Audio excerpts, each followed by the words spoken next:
He's back. So, the best Batman of all time, in my opinion, is back on our cinema screens coming this June. As you may be able to tell, I am A, very excited, and B, a huge Batman fan. So, a bit of context here. I'm a huge lover of films and superheroes, and my favorite film of all time, without fail, is Batman 1989. It's the one that I saw at a very young age. It made a huge impact on me. Batman instantly became my favorite superhero. I would watch the animation series in the 90s. I would play some of the games when I could get access to them. I remember the one of the old ones, I think, on the Sega. I would watch all the films opening weekend and then go back to watch them again in the cinema. I collect the comics and graphic novels. I am a huge Batman fan.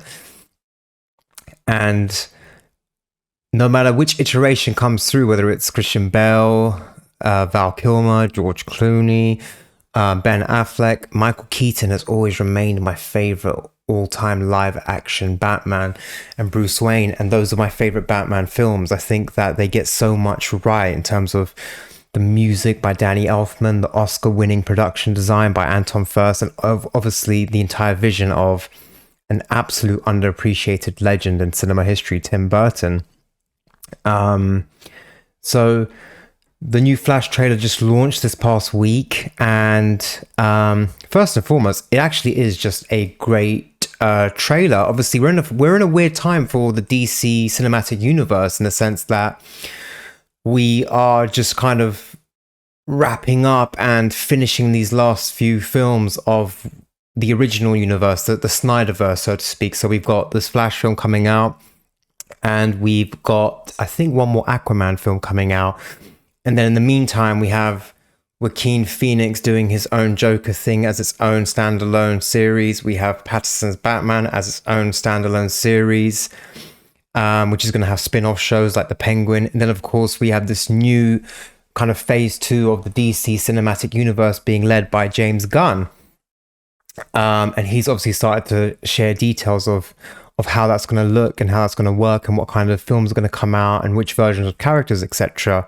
So I knew during the last year, I knew that, there were strong rumors and it was kind of confirmed that Michael Keaton's Batman would make a cameo in this.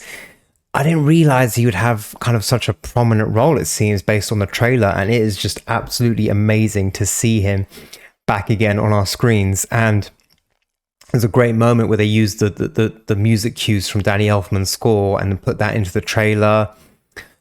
He just looks amazing. The suit looks great. Everything just looks amazing. And I think the thing I'm most excited for is seeing my favorite Batman in like a modern setting, a modern film. Because the thing is, films age. It's just natural. It's just what happens with that art form.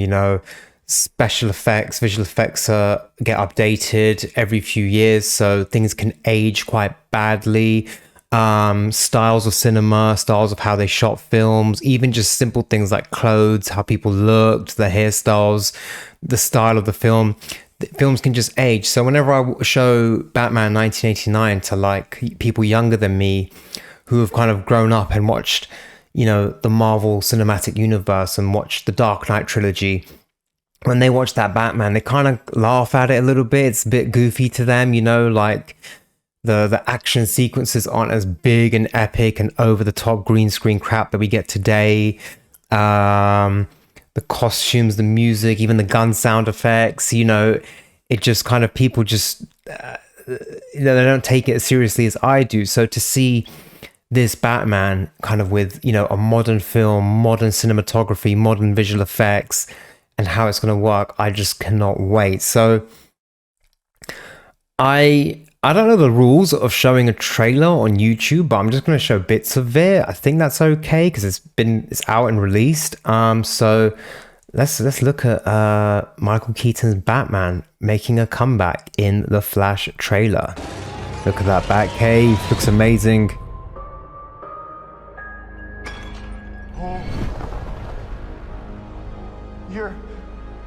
You are? Yeah. I'm Batman.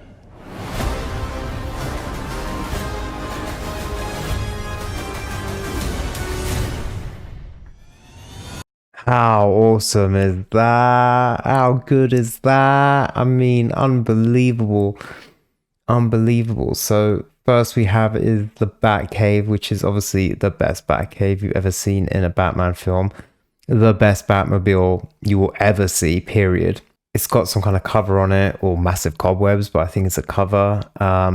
They've kind of improved upon the Batcave from the original film. A lot more, bit better lighting. It was a lot more darker and gloomy in the Batman films. There's the Batwing as well, which I think we see later in the trailer. And over here, if you can look at my mouse, the man cave and the bat cave setup. That's where you see Michael Keaton sitting, and when he's investigating all his data and stuff and looking at footage of the Joker, etc. And then just look at him, look at the suit. You can see that they've made some improvements to the suit. In fact, there's a better shot later on. He looks great. He looks absolutely great as Batman. And this is what I mean about my favorite Batman in a modern setting. We're going to see him kind of in today's cinema and kicking ass. Look at him.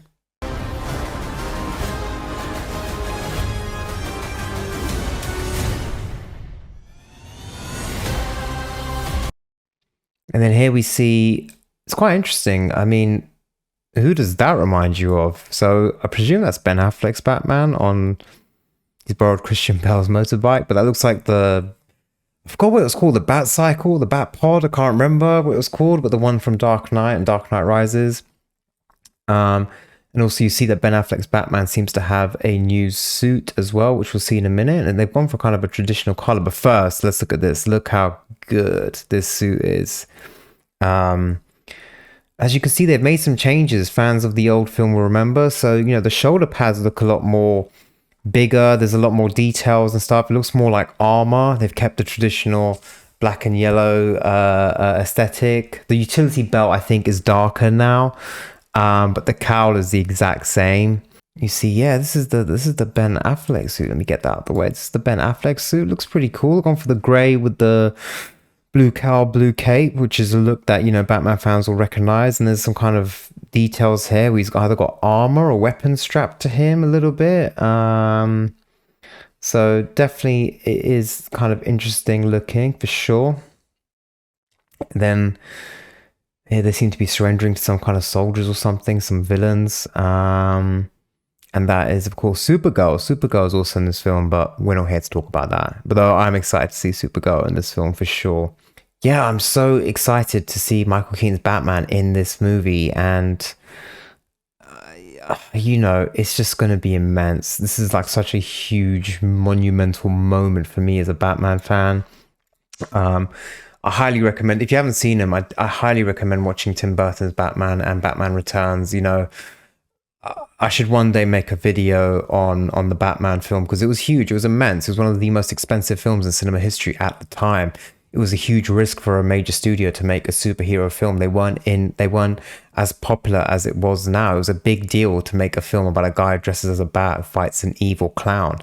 Michael Keaton's casting was controversial. Hollywood kind of wanted a more alpha action man type actor in the role. He wasn't in the running, but Tim Burton worked with him from Beetlejuice and knew he could pull it off. It was the most hyped up film of the year that it came out.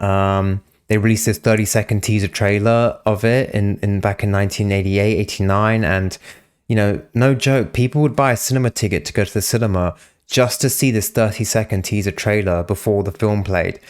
And some people would even leave after seeing that. And the teaser trailer was literally just the Batman logo with like coming soon or coming this summer. That was it. Just the Batman logo. So this was a huge film. And Tim Burton was in his late 20s when he directed it. I believe he was 27 or 28. So it was an immense undertaking. And won the Oscar for, I believe, production designer. It might have been called art direction at the time.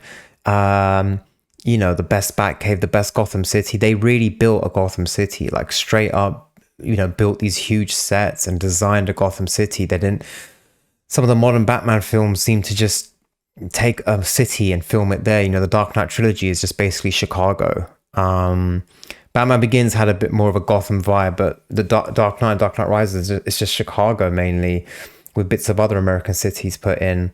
So this one, they really built a Gotham and went for it. The music from Danny Elfman is immense. It just gives you that Batman vibe from the get-go. So yeah, really excited to see this Flash film, mainly from the perspective of seeing Michael Keaton return as Batman, and just to see how these two Batmans will play out in one film. My theory is that I reckon Christian Bale might make a cameo. That's just a theory, why not? We could see him get mixed up into these timelines, these multiverses, or whatever. So yeah, the Flash trailer is out now and the film's coming out in June. I'm definitely going to watch it opening weekend. I'm definitely going to watch it in an IMAX cinema, that is for sure. And definitely in the week build up to this coming out, I'm definitely going to watch Batman and Batman Returns. And I think I'll look into making a video about Batman 1989. I think that'd be quite cool. But yeah, I hope you enjoyed this video. It really wasn't a video. It's more about me geeking out about my favorite Batman. But if anything, I hope it has encouraged you to go back and check out Batman 1989, because it is a great film, and for me personally, it's my favorite film of all time. So yeah, thank you for watching and take care.